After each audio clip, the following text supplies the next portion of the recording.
Les mutuelles santé, c'est une dépense importante en France, surtout chez ceux qui payent l'intégralité de leurs cotisations, les étudiants, les retraités, les inactifs. Et même si ces contrats sont chers, on observe régulièrement que ces contrats sont assez mal compris.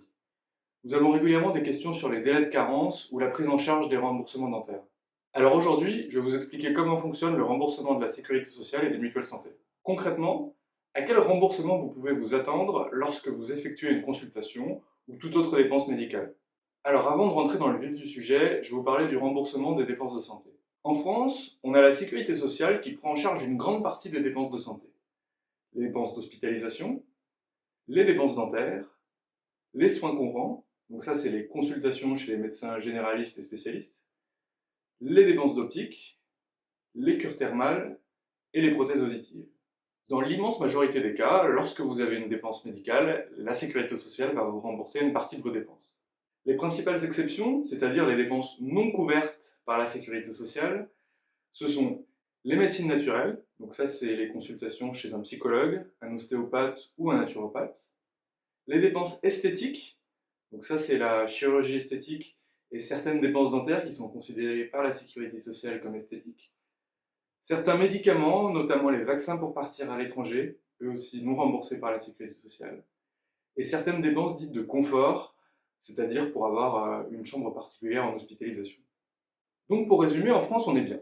La sécurité sociale prend en charge une grande partie des dépenses de santé. Là où ça se complique, c'est que la sécurité sociale ne rembourse pas tout. Déjà, la sécurité sociale ne rembourse jamais les dépassements d'honoraires. Pour connaître la somme remboursée par la sécurité sociale, vous devez faire l'opération taux de remboursement fois tarif de base moins la participation forfaitaire. Donc, si je vais chez un médecin généraliste qui ne pratique pas de dépassement d'honoraires, la consultation est facturée 25 € et la sécurité sociale va me rembourser 70%.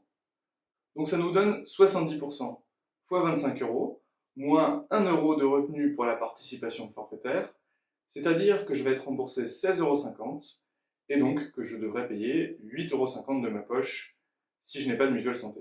Maintenant, imaginons que mon médecin pratique des dépassements d'honoraires et facture sa consultation 50 €. Dans ce cas, le remboursement de la sécurité sociale va toujours se faire sur la base de 25 €.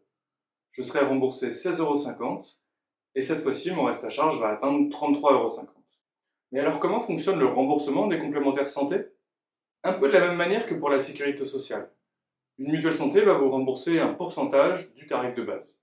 Prenons le cas où vous ayez souscrit à un contrat qui couvre les consultations chez le médecin généraliste à hauteur de 150%. Dans ce cas, pour une consultation à 50 €, la mutuelle va compléter les remboursements de la sécurité sociale pour que vous ayez une prise en charge à hauteur de 150% du tarif de base.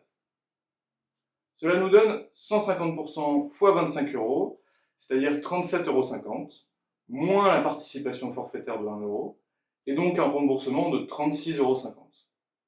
Dans ce cas, votre reste à charge est de 13,50 €. Voilà, vous avez compris la logique derrière les remboursements de dépenses de santé. Si vous avez besoin de plus d'informations, vous pouvez aller sur le site mutualic.fr ou nous contacter dans les commentaires. À bientôt!